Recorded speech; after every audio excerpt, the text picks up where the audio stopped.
Hoxha në lejohet me nejt me njerëz që folin fjalë t'ulta, s'kan thot moral. Besimtari duhet me i zgjedh shokët, sepse profeti alayhi salam thot el mar'u ala dini khalilihi falyanzur ahadukum man yukhalil. Njeriu thot është në fenë e shokut të tij. Prandaj le të shoh çdo njeri se me kënd shoqërohet.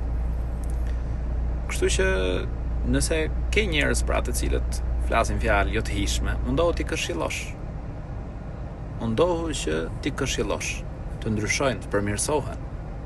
Wa qulu lin-nasi husna, dhe thoni njerëzve fjalë të mira. Pra, me këshillu vazhdimisht që të reflektojnë, të ndryshojnë. Dhe ti, pra, për shokun duhet me qenë këshillues, me tërheq në rrugën e drejtë. Jo me sha, me ofendu, nuk janë cilësitë besimtarit këto.